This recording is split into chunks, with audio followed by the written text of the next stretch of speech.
we're unisex, but we also service transgender clients.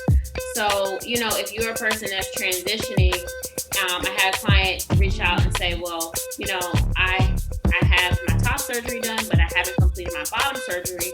Who am I to make them book a manzillion? You know what I'm saying? I understand technically what it means, but it's a very sensitive area. And so that's something I'm very proud of that we do.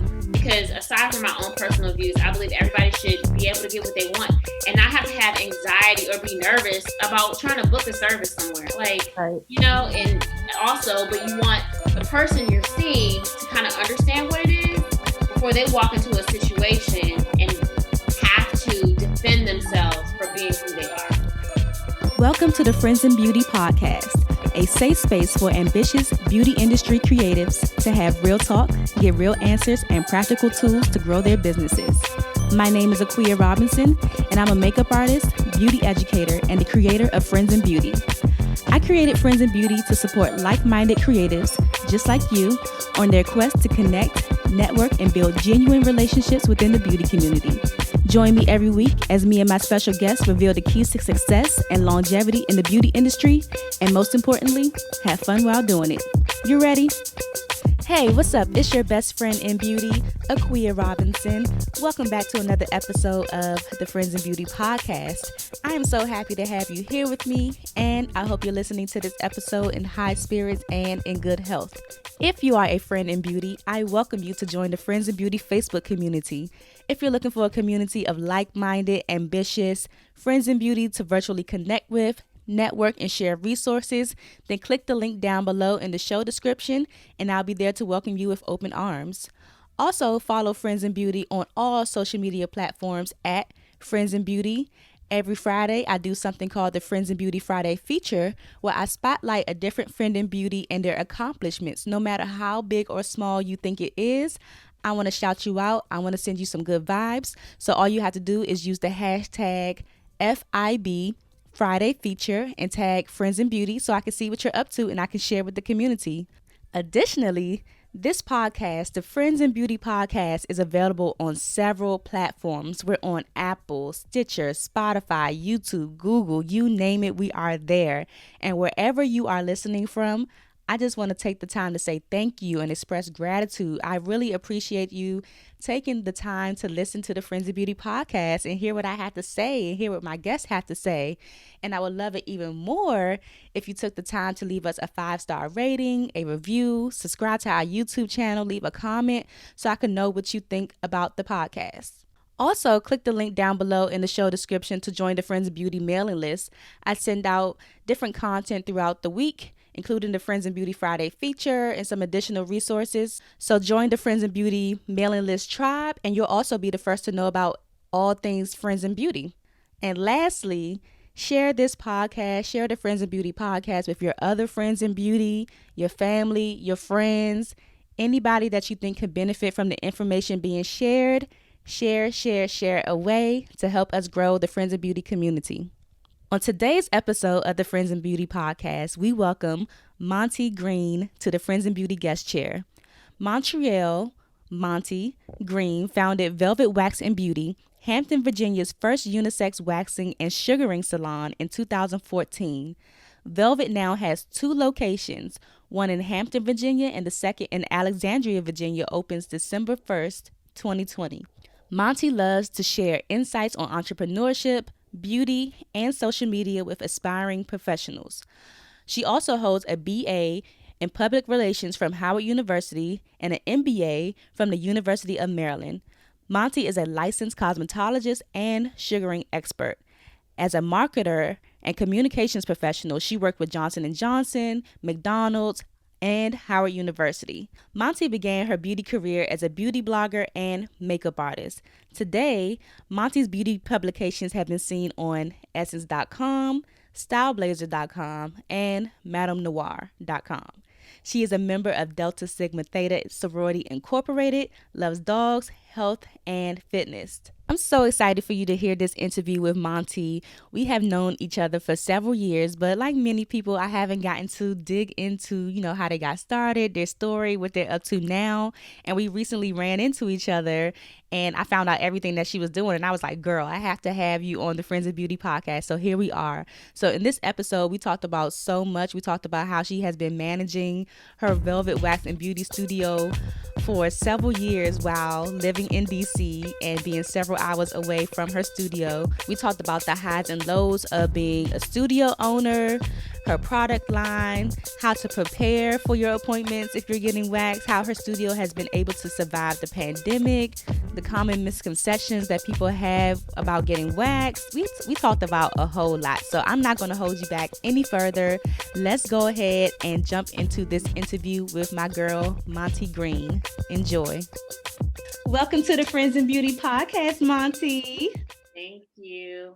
I'm I'm happy to be here. I'm so excited to have you here because we haven't seen each other in a long time. We recently ran into each other. That's I know. how we got reconnected. But I'm so excited to like learn more about you, your business, and what you have coming up for the future and everything like that. Yeah. Thank So you so yeah, much for having me.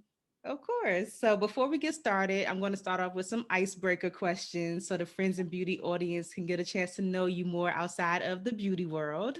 Cool. So, real easy stuff. So the first one is give us three random facts about you. Okay. 3 random facts. I'm from Hampton, Virginia, so I would consider myself a Southern girl. It doesn't sound like it's that far away, but we have Southern hospitality and values. I used to play softball in high school. I'm very athletic. Like I love to work out and be outside and Okay. hike and camp and do all that stuff. What else? I'm a licensed cosmetologist during the day and a federal consultant during the day. So I wear two hats almost 100% of the time. And so yeah, I call myself a bootstrapper. Okay. All right. Well, what's the worst job that you've ever had? You working two jobs right now at the same Yeah. time. So I used to do marketing for a McDonald's franchise in the 757. And during that time, like I had to learn how to be behind the counter and I had to learn how to like make a sandwich. Oh. Not about that life, period. Like I commend everybody that works the drive through because it couldn't be me. I don't got time for the attitude.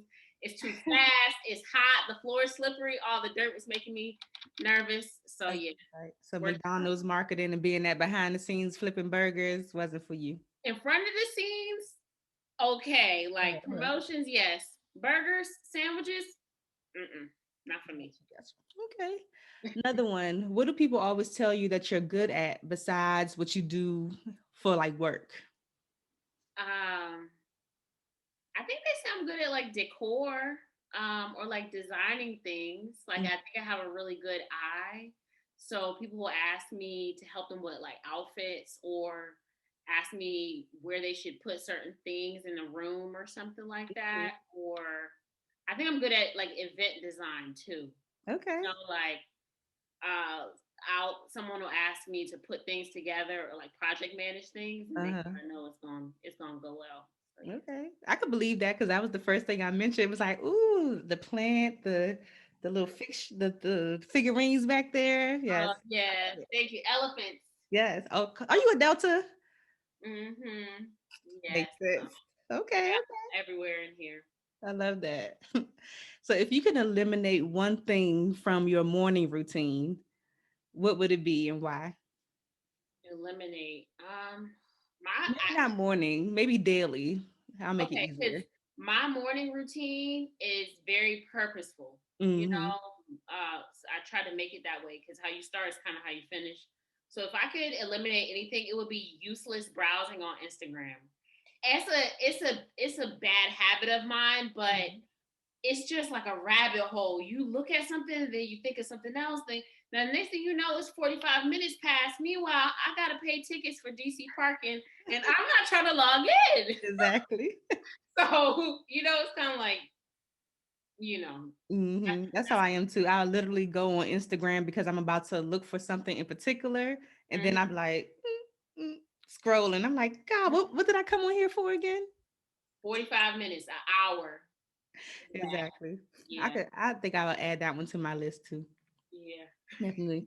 So if you weren't managing the Velvet Wax and Beauty Studio or doing your regular government job, Hmm. what other job would you want to be doing? I would love to be a musical A&R.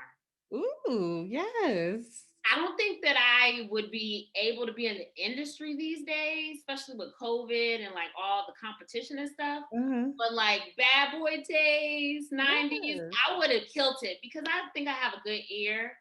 I am good with words. Like I used to write poems in high school and stuff. Mhm. And yeah, I think I'm good at like arranging sounds. I love music, like instrumentalists and everything. So that's what. Okay, that's cool. I like that. That'd be dope.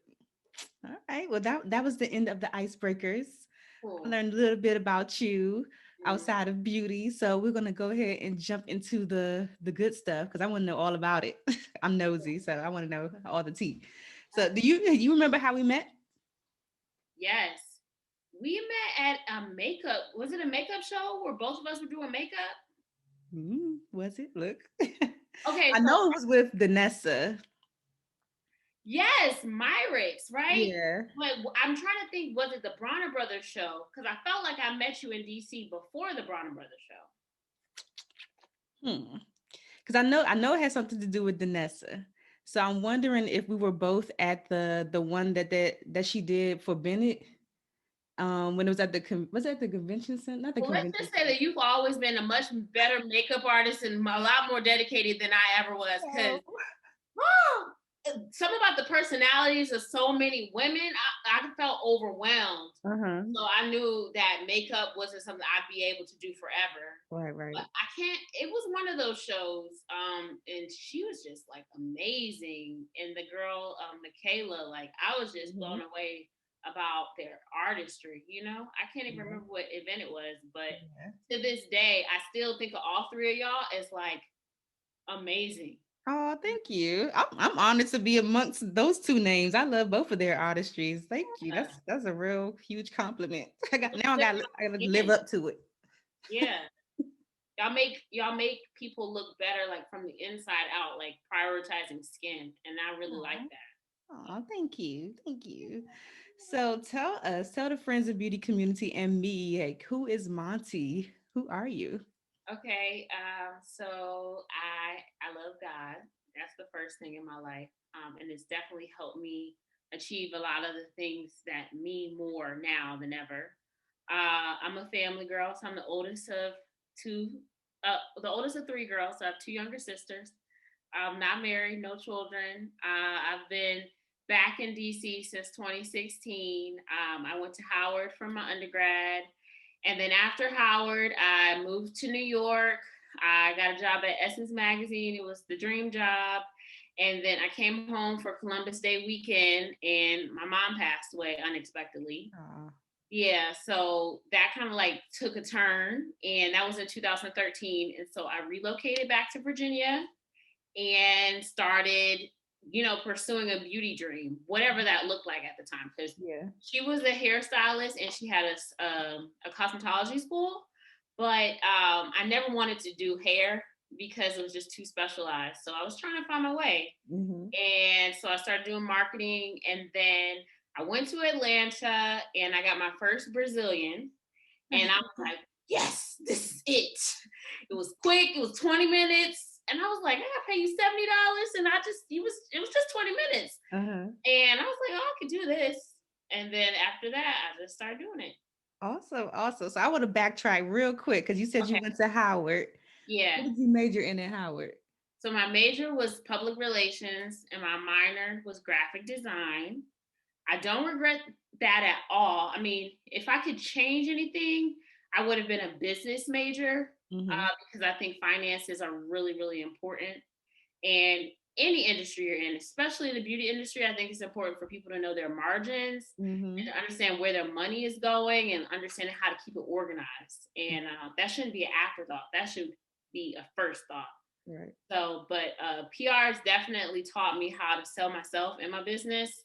And then graphic design has helped me tremendously with the waxing salon because I do a lot of the graphics myself. Mm-hmm. That's good. I love that. So when you went to New York and you were working for Essence, what was your role there? I was a beauty assistant.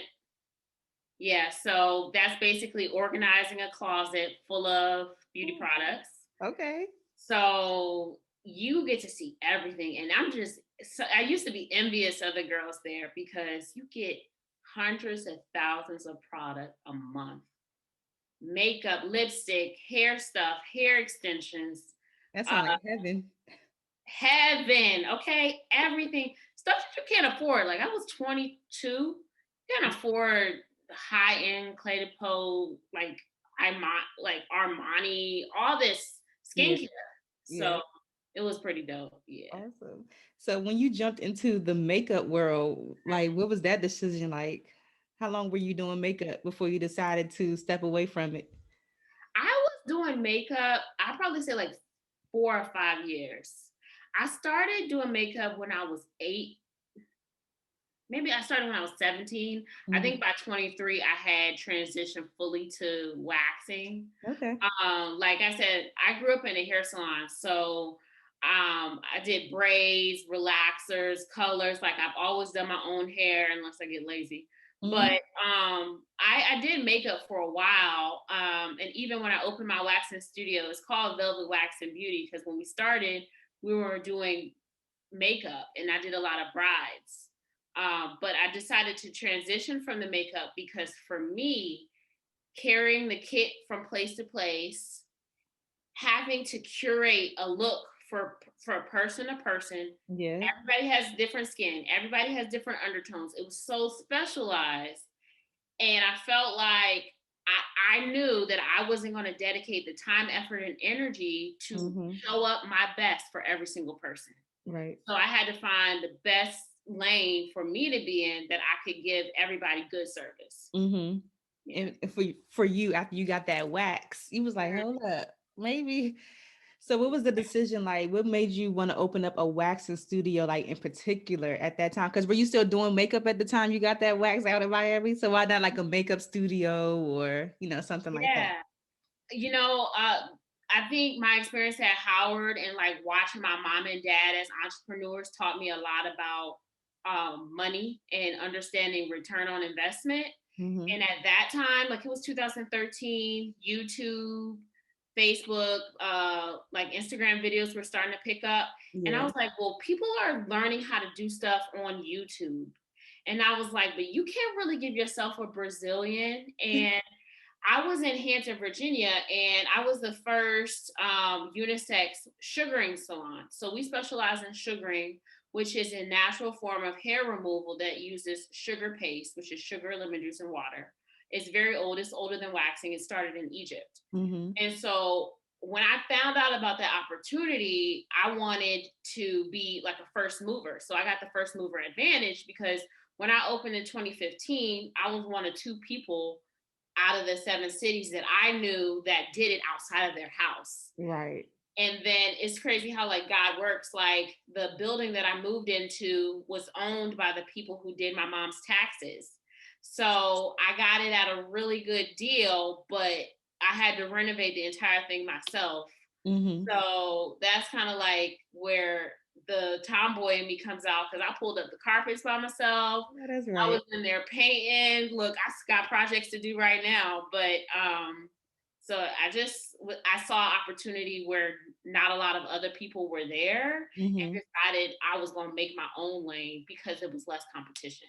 I love that. And that's one thing that I always admire people on is when they see an opportunity like at the beginning and they jump on it, because sometimes I know I'm guilty of it too. I kind of wait and kind of procrastinate a little bit before I jump on something, and then it's kind of like saturated where I could have been like that first person to make a move. So I Mhm. really like that. What was that process like when you decided to, renovate and launch? What did you have to go through? Like you had to renovate? Did you have to get like certain licenses to operate that kind of studio and everything? Yeah, so I will say that like I live in DC, but I love doing business in Virginia because it's easy. Mm-hmm. It's very easy. And luckily my business is right down the street from downtown. So I could walk over there and get the things I needed. I had another job at this time. I was selling television and digital ads for a popular news station down there. Girl, I did everything. And because I was always afraid of not having enough income because my mom had passed away and I was depending on myself. So I wanted to make sure I had enough to cover for myself and look out for my sisters if they needed it. Yeah. So once I found the building, you know, you just kind of write everything down and you just check the boxes. And Craigslist was big at that time. So I would get on Craigslist. I had friends and family that would help me out.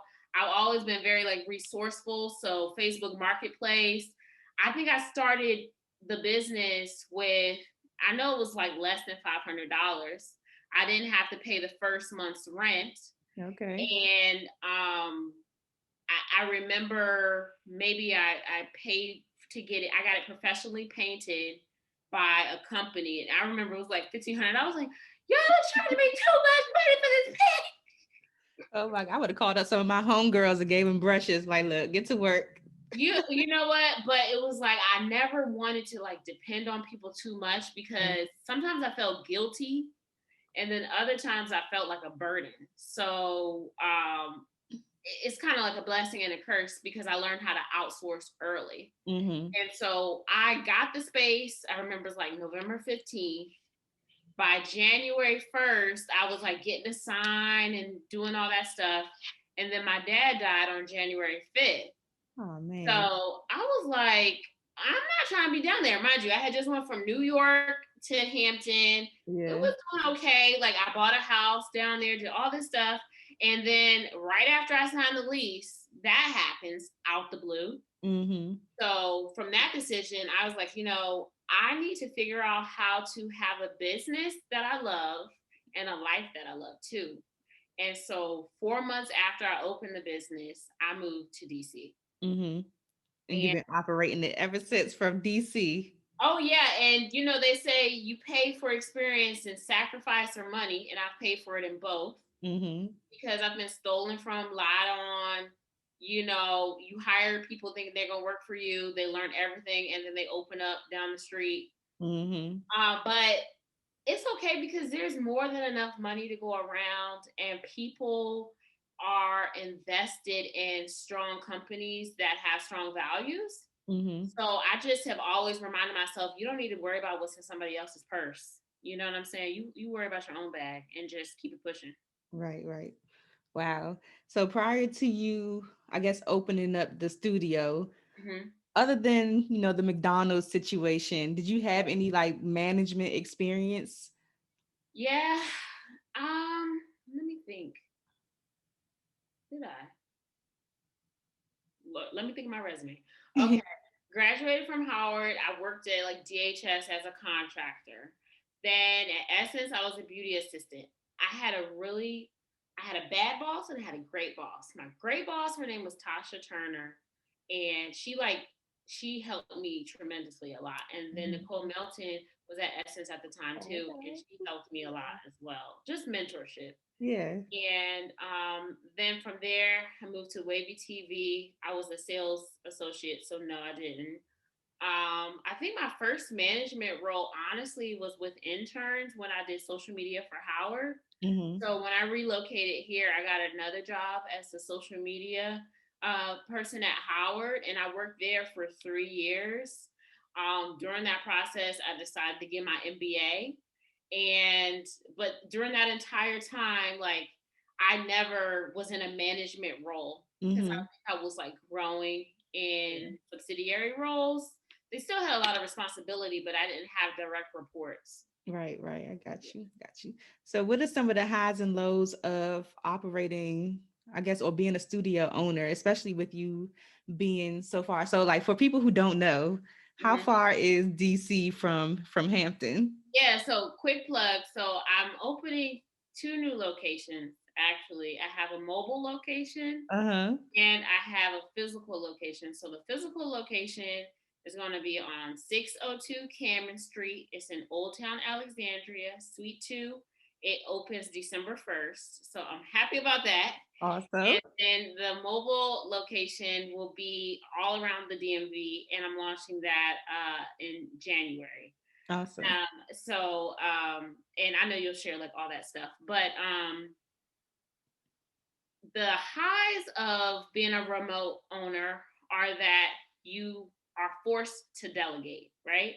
So everybody knows you can't just be a one-woman show. Like, you have to learn how to depend on other people. Mm-hmm. So I've hired 1099 contractors who've worked to do sugaring and waxing. I go down there and train them, and then I come back here and ask them to service clients while I do the marketing, the administrative stuff, etc.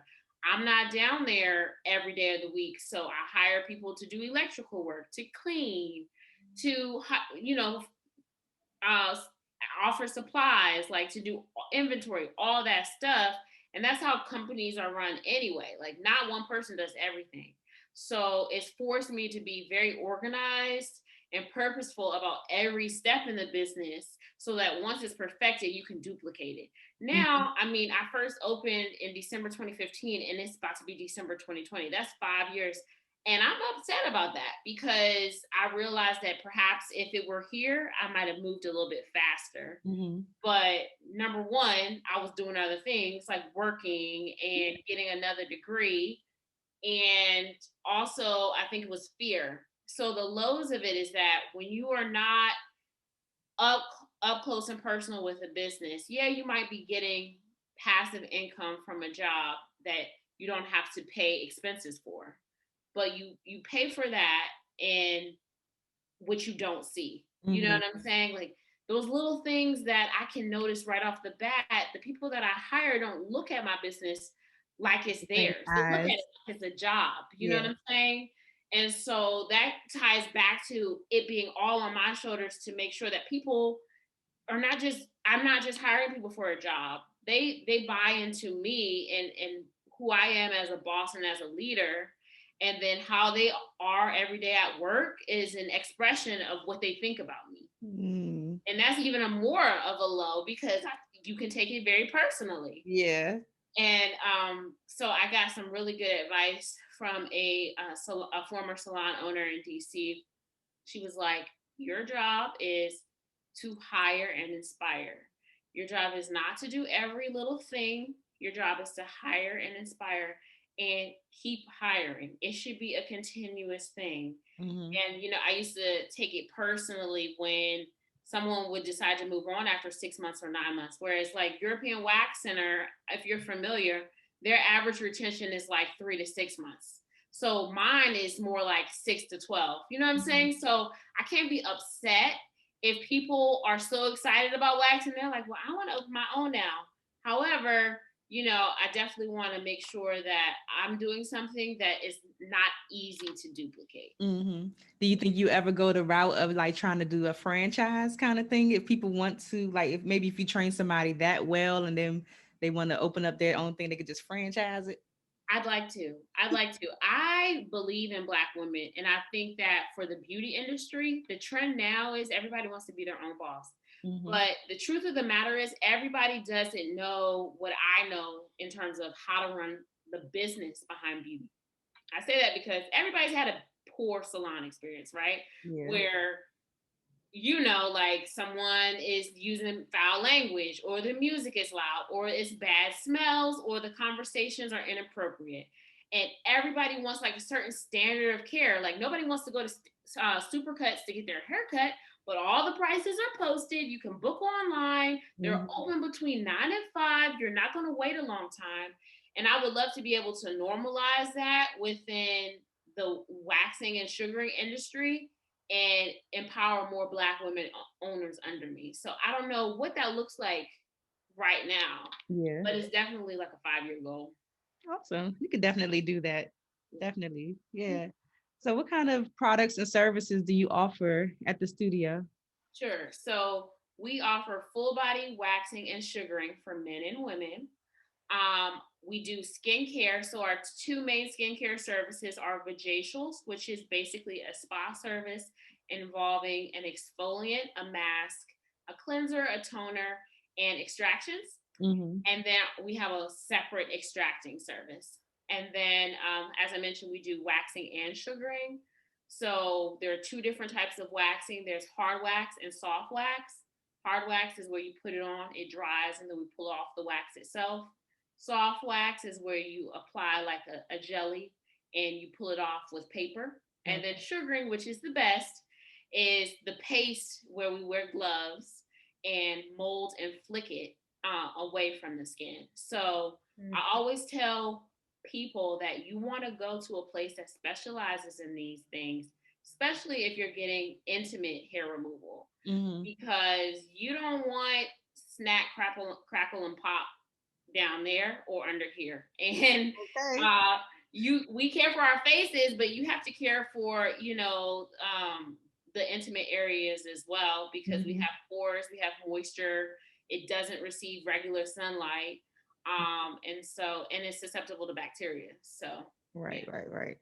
Girl, I You don't get know. Brazilians? I did it one time. I got waxed one time because I don't feel like I have to, Yeah. because that's just not like my life. Yeah. Like I don't have those kind of like I didn't know people had to get extractions, and like I just don't have those kind of problems. But I did it one time and I feel like my soul like damn near like left my body, and I had to like jump back in. Like it was crazy. I'll tell you what to look for if you have a good wax. So first, you want to be hydrated. You don't want to come immediately before or after menstruating. Mm-hmm. You don't want to come right after exfoliating. So we also sell sugar and salt-based scrubs. You want to exfoliate after your wax, not immediately before, because it can agitate it and cause you to experience more pain. You don't want to drink alcohol right before you come. So if you know that you have a low pain tolerance, drink a lot of water, get some rest. And we sell something called no scream cream, which is like a lidocaine based cream that you can put on 45 minutes before. Uh-huh. And it'll kind of like take the edge off, give you a little bit of a numbingness. But all of those things are just to take the edge off of it. Who you go to really determines how much pain you're in, right? Because pressure is everybody's best friend when they're getting a wax. Like when I do Brazilians, I'm like I press the Yeah. entire time, because especially with sugaring, it only stings for a second. After the hair is gone, the skin's not hot, the sugar's not hot, you're not bleeding, the skin doesn't tear. You know what I'm saying? And I went to like so many trainings on this. I've probably done like over 5,000 Brazilians and Manzilians. So it's Mm-hmm. like when you go to a specialized salon that does that sort of thing, people take care of you. Right. So is it, I guess there, my question is, because my brain is like firing off. Yeah. Is there a difference in, I guess, you choosing a wax versus a scrub, not a scrub, the sugaring Mm-hmm. thingy, Right. for like the thickness of people's hair? Because I had a friend one time, she said she went to go get waxed and they went to go pull the thing and like, Got stuck. yeah. And she was like, she couldn't even do it after that. She was like, I'm done. So with sugar, we remove the hair in the direction it grows. With wax, they remove it in the opposite direction. With wax, it's very important that you go to a person that knows how to manipulate the type of wax they're using. Mm-hmm. So, I mean, people can say whatever they want about certain companies, but if you go to a company that has hundreds of franchise locations, then most likely they have a normalized training system that works. So Right. all of their people are taught on a training system. Um, the thickness of your hair, it really doesn't matter, because your practitioner should know which works best for you. I'll Mm-hmm. speak from the lens of sugaring first. Sugaring works for everybody. Um, we work in quadrants, so I'm not pulling all your hair off of your entire lady parts. If this is your first Brazilian with Right. one swap, it's not going to happen that way. And Mm-hmm. you're probably going to have broken hairs, which are going to turn to ingrown bumps. So I'm not going to do that. I'm going to work in sections and prioritize your comfort and making sure that your aftercare is appropriate. Right. I don't use soft wax on Brazilians. Soft wax is the cream in the paper again. That is a lot less forgiving on the labia. Okay. So when you say like, oh, the hair got the wax got stuck, like on the labia, if you've never had a Brazilian before and you have long, thick hair, you probably got long, thick hair everywhere. Mm-hmm. And if you didn't trim, which most people recommend not to trim because they'll trim you when you get there, if they don't trim you, then the hair is long, right? So if they don't know what they're doing and it gets stuck, then they're going to be, what do you call it? Jerking it. And you don't want to be jerking it down there. Oof. So if you are a first timer and you're trying to figure out how to prepare, like I said, take the precautions about reducing pain, and then also make sure you go to a reputable place. And just let them handle it. I wouldn't trim unless you know it's super long. Right. But then make sure it's at least a eighth of an inch, because you don't want to get any shorter than an eighth of an inch, because then it's too short and they might not get everything. Right. That sounds specialized to me. Look, I think I might stick to makeup. I'll let you have the waxing. It's crazy, right? Because it does sound complicated. And I think it's because I don't know why I like it. It's something about inflicting pain on other people. Yeah, it's a release. I'm weird, right? That's so funny. So hold up, tell us, because you did tell us, how far is DC from Hampton? 2 hours and 45 minutes. Okay. But DC is only 20 minutes from the Alexandria location. Got you. So with the Hampton location, because you were running that for so long, like how often were you going back and forth? When I first started, I was going every weekend. Okay. I was going every weekend. I'd get on a $5 mega bus and go. And I had a place down there. So I was just doing what I had to do for my business. And then it turned into every 2 weeks. And then it was every 3 weeks. And now it's about twice a month. Luckily, with working from home, it's been a blessing for me because I'm able to just control my environment a bit more so I can better manage my time. But that's, the back and forth, people kind of get used to it. But I think it's easier now because I have better time management skills. I look at every hour of the day as like a section of either money or time or a necessity. And I budget in time for rest, I budget in time for fun, and I budget in time for work. No, that's right. So who do you have on your team now, or how many people do you have on your team, and like what do they do? Sure. So I have 3 sugarists. I have 1 admin. I'm hiring a new assistant on Friday. And then I'm hiring. So I'm hiring 2 new ladies. They start training on Thursday. And I'm hiring 4 new ladies. 2 start on Thursday for the Hampton location, and 2 start next week for the Alexandria location. So, I mean, I love sugar and waxing. Believe it or not, the hard thing for me is the onboarding process, because it's so easy for me, but I'm trying to get this big grand idea down into this one sheet of paper. You know what I'm saying? And I think that's kind of hard sometimes for big picture thinkers. It's like like you're like, well, we can already do this, and I'm down the street, and somebody's still like trying to get out the door. Like, sis, can you slow down? So that's one piece of advice for like people. If you're a creative, you're a big picture thinker, you're an entrepreneur, you really got to learn how to systemize stuff so that other people can do what you need them to do well. Thank you for saying that, because I feel like you were talking directly to me. I'm talking to myself too, because it's hard. I have to wake up every day and be like, they're not you. They're not you. You know, like, and that goes into like, you really got to make sure you have the right people on your team, and you got to compensate people for their time, because it's invaluable to have somebody that just knows what to do without you having to hold their hand. But then you also have to understand that the better the employee, the more you need to pay them, the more they are going to require, and the more likely they are to want to grow. So either you curate those opportunities for them or accept the fact that they may leave. Yeah. So how was your studio able to survive the pandemic, and then you're opening up another location and you have a truck? Like it seemed like it's expanding during this time where most people would feel like it would be doing the opposite. Yes. So first, God is good. Second, the way my business runs is all my employees are 1099 contractors. So like I said, I believe in Black women and they should be able to get paid for their time and experiences. Most waxing places pay $12 to $13 an hour max. Last time I checked, like popular franchises start them off at like $9 an hour. If you're doing 2 or 3 Brazilians an hour, that's on average, low average, that's $150 an hour. Plus, everybody is expected to leave with a product. So you're making the company 12, but you're making them 180.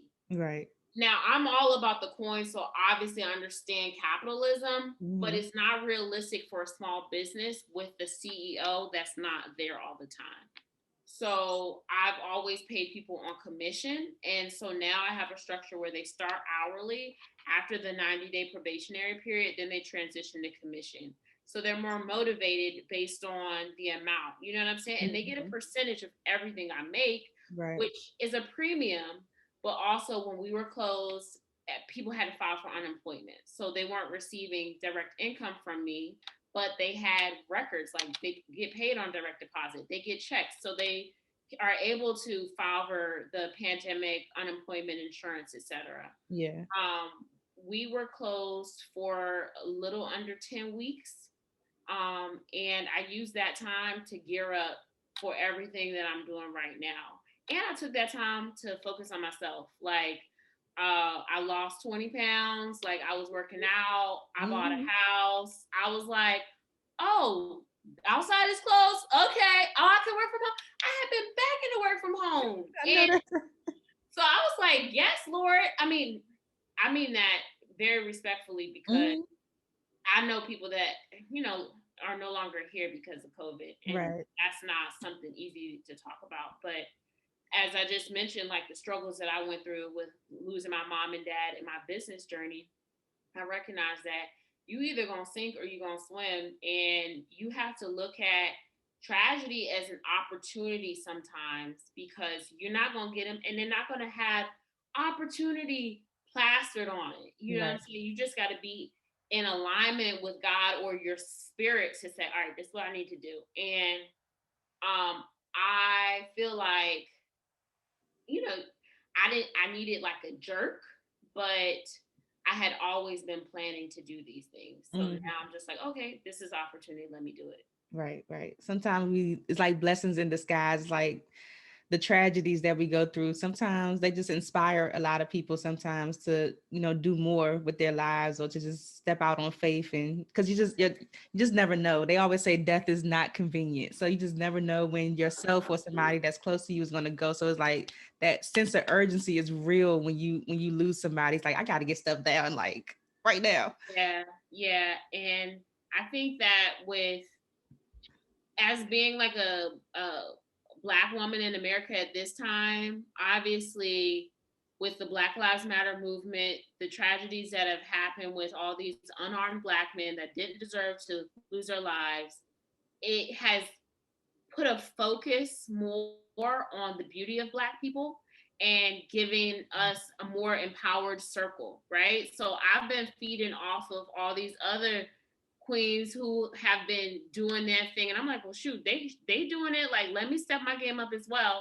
And then, like the PPP came out, so that's the Paycheck Protection Program, and then the SBA released a small business loan, and so that's a low interest loan that's over 35. You have 30 or 35 years to pay it back. Oh, wow. And the Paycheck Protection Program is, I paid myself as an employee of my business. And so if you have records, you can apply for those loan programs. And PPP is actually a grant that you don't have to pay back. And I know a lot of people that took advantage of those things, but I know a lot of people that didn't. And that's why at the beginning of this conversation, I said, finances is important. It should be a first thought, not an afterthought.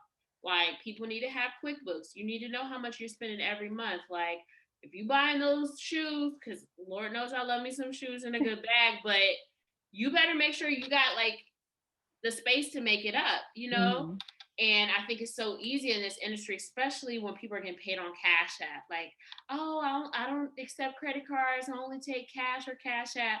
Yeah.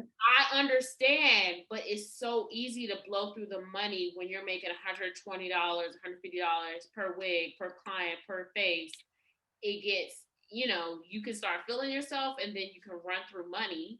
Mm-hmm. And I think I kind of learned that because I've always had a job and a business. So up until like last year, I was putting all my business money back into it because I always wanted to make sure I had employees to build up the system. Mm-hmm. Because 3 years ago, I was like, if I ever want to have a second location, I need to have taxes and 3 years of financial success on the books so that the bank can approve me for a loan.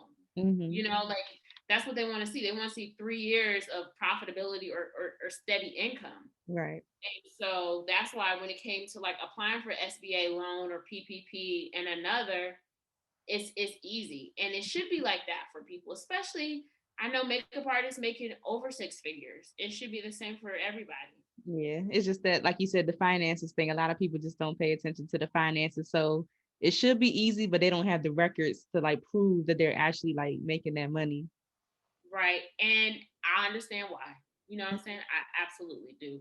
So I think if I could give any advice to people that like, let's just say you're in the beauty industry and you're like, I'm making a lot of money, but the numbers aren't right. Mm-hmm. You should get QuickBooks. You should get QuickBooks and just make sure, and in a business account if you don't have it, and make sure you're keeping track of what's coming in and what's going out. And then QuickBooks has these reports set up where you can see, your profit and loss, because you're going to have to come up with a strategy Mm-hmm. to demonstrate how much you made if you want to grow. That's Right. it. Awesome. So I have some other questions about the waxing because I'm just so intrigued by Cool. it. I want to know, as far as your clients go, like what's the biggest misconception people have when it comes to getting waxed?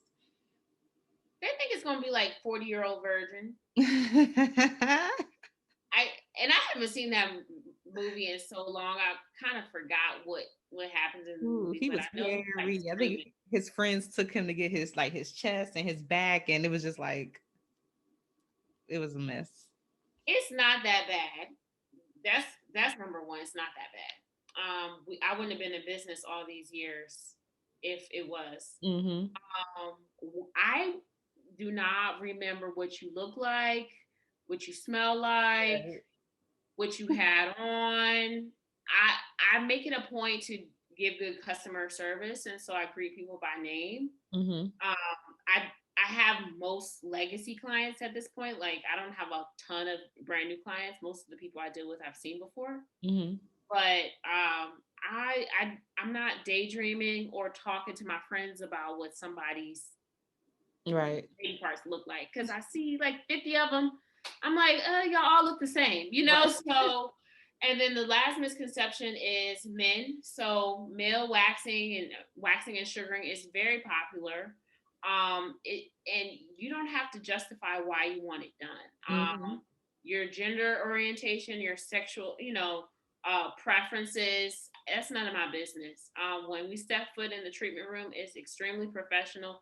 I don't talk to people about their relationships, what they do, what they don't do, unless we have built a serious rapport and they've opened the door for that. Sometimes Mm-hmm. we're in the room, the music is on, we don't talk at all. Yeah. Other times it's a whole therapy session. And, I try not to make the time in the treatment room about me because I'm a service practitioner providing a service. Mm-hmm. So, and like I said, we're unisex, but we also service transgender clients. So, if you're a person that's transitioning, I had a client reach out and say, well, I have my top surgery done, but I haven't completed my bottom surgery.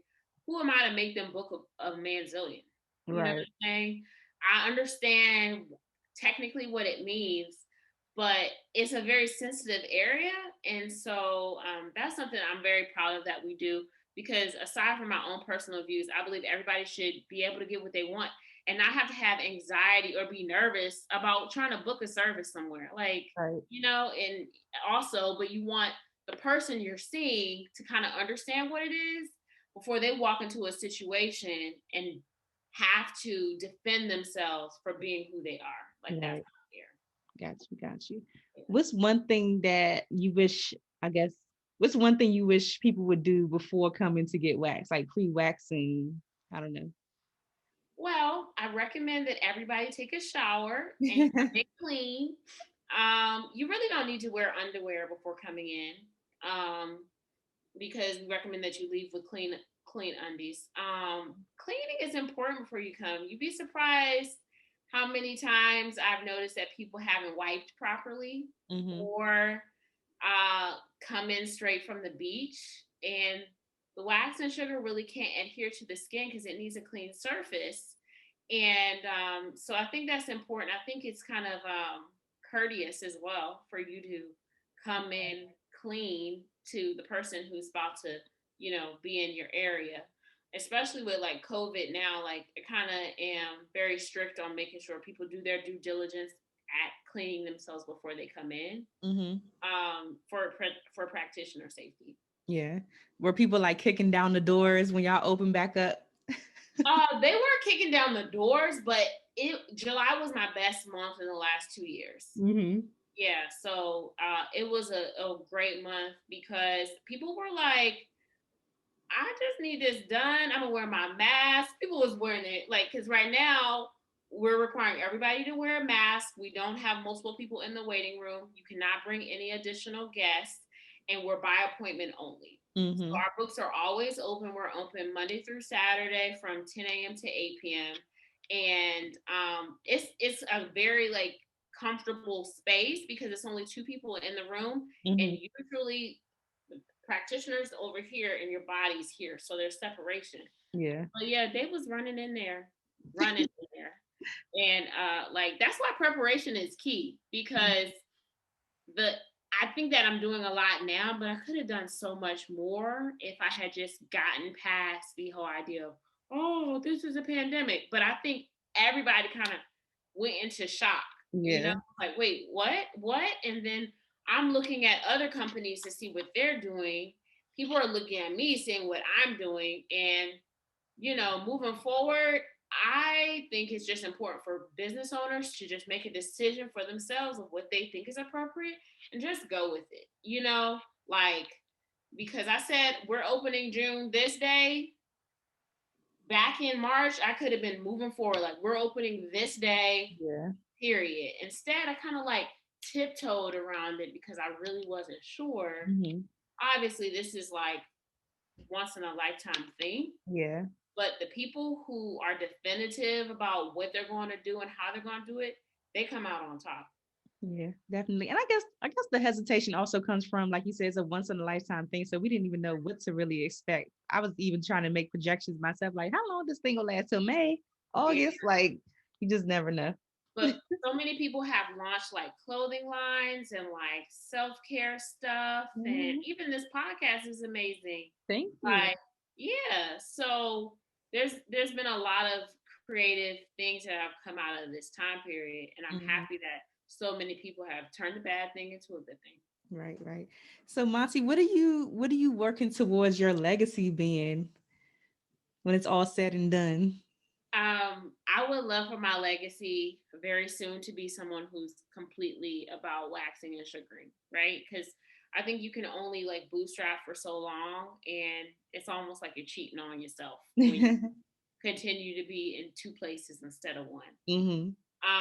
But my legacy is I have two sisters who are phenomenal. My middle sister is a biology teacher and she's a scientist and she's a formulator. And my younger sister is an artist. So I like have dope art all around my house. And she doesn't know yet. She's about to design some art for the new salon. Okay. And I think they're my legacy because I think they look up to me a lot and how I work, my work ethic, etc. But after I open these next two places, I really want to make sure that I would love to have 4 or 5 other velvet owners wherever they are. Mm-hmm. And I say that because like I can't own everything. I don't really have a desire to own everything. I know a lot of people want to be millionaires or billionaires or whatever. For me, it really isn't about that. It's about impact. And as a person who's met over like literally thousands of women and had so many intimate conversations with strangers, it's like that is like God's work almost, you know what I'm saying? And like, I'm a Christian, so I think a lot about discipleship and how I'm empowering people. And I think that's my mission, to really encourage people, to uplift them, to help them see clear, to make them feel seen. And I do that for my clients. So I want more of my employees and practitioners to go off and, like, just how you plant a tree over here, you plant a tree over here. Like, I can't plant all the trees. Yeah. If I plant the seeds and I'm sowing good seeds, I just hope that, they'll carry on good fruit. So that's what I want my legacy to be, because like I always take it back to my mom, because I think she was a great example of a teacher. And she has lots of students that continue to look up to her even to this day. And one of my employees is her former student. Oh, nice. And then another one of her employees is one of my competitors. So, you got to take it how it comes. It's all good.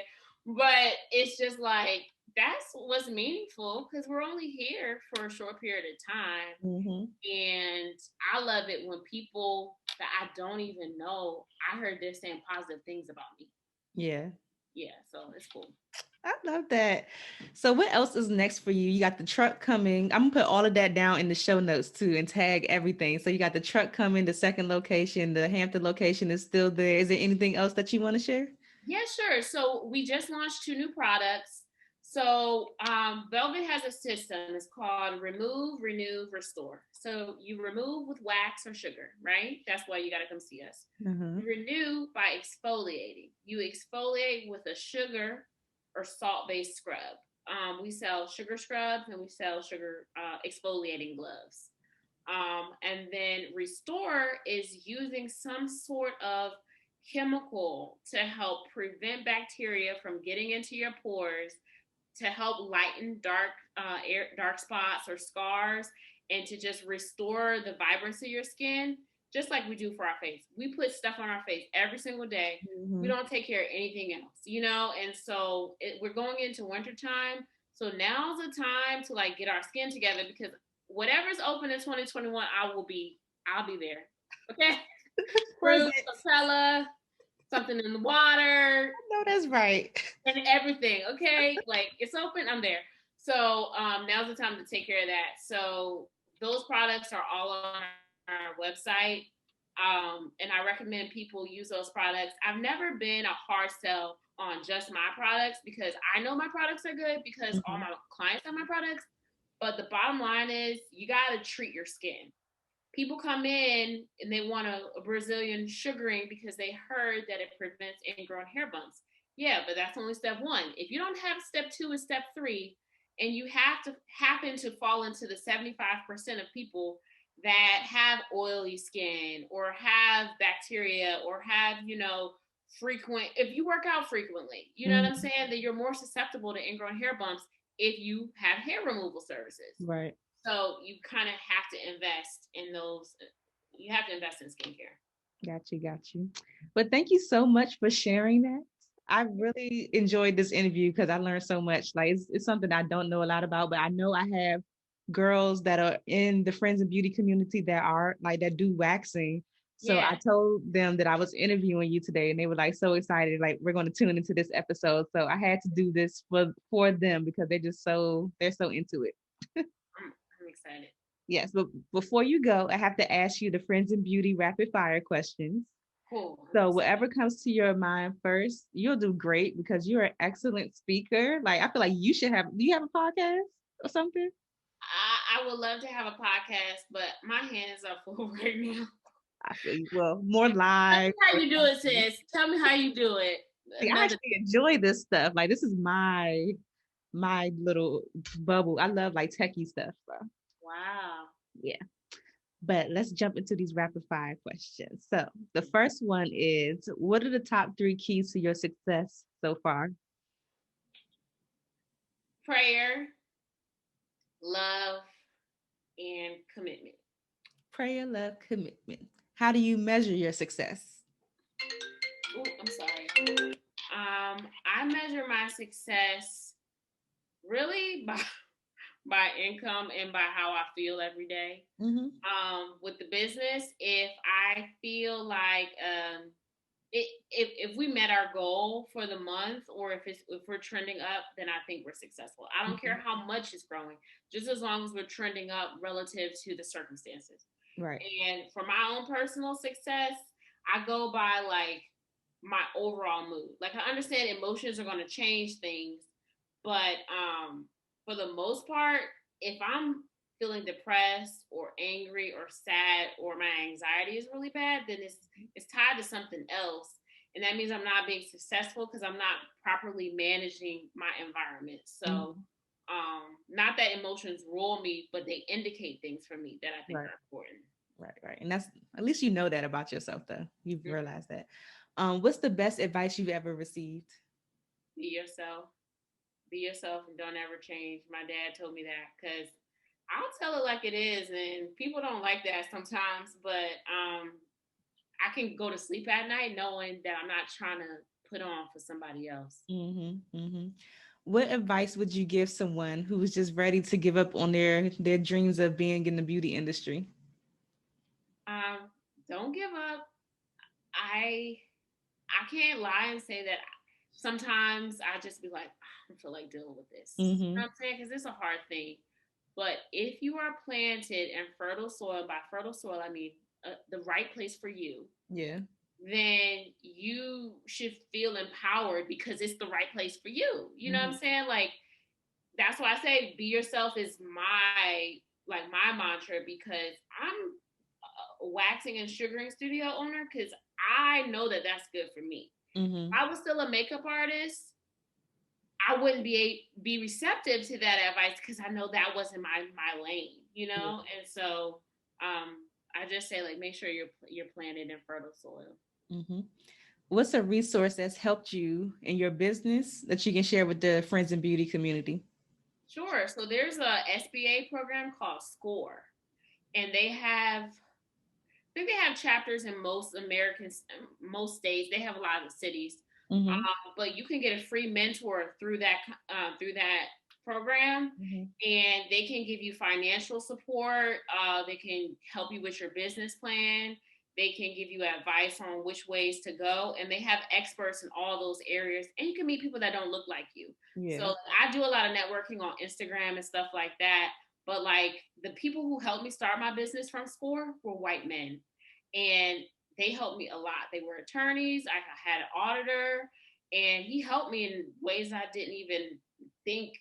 I never was had access to that before. Yes. So that's a free resource that all you have to do is sign up. Thanks for sharing that. That's gonna be impactful for a lot of people. So Yeah. the last one is, I want you to fill in the blank.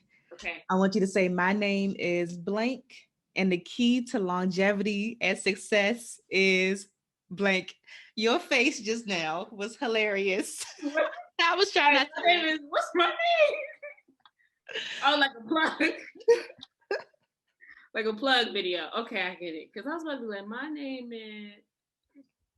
Wow. Okay, my name. Practice it. My name is Monty, and a key to longevity and success is. Mm-hmm. Okay. Okay, I got it. My name is Monty, and my key to longevity and success is perseverance, because you got to stay the course. Awesome. Thank you so much, Monty, for sharing. Before Thank you you. go, let everybody know your social media info and where they can find you and more about your studio. Cool. So you can follow me at Montie Green, MontiegReen. And you can follow my studios at Velvet Wax and Beauty. We have two locations, one in downtown Hampton on 7 East Queensway, and the second opening December 1st is at 602 Cameron Street, Suite 200 in Alexandria, Virginia. And look out for that truck rolling Yeah, around. right. Yeah, all the details are on my website, velvetwaxandbeauty.com. Awesome. Thank you, Monty, for sharing. Thank you, girl. Thanks for listening to the Friends in Beauty podcast. Don't forget, sharing is caring. Share this episode with at least one friend in beauty, and subscribe, rate, and review on Apple Podcasts so that other friends in beauty can find this show. Plus, we'd love to hear your feedback. Connect with us on all social media platforms at Friends in Beauty, hashtag Friends in Beauty to join the conversation, and join our Friends in Beauty Facebook community to stay connected. Talk to you soon.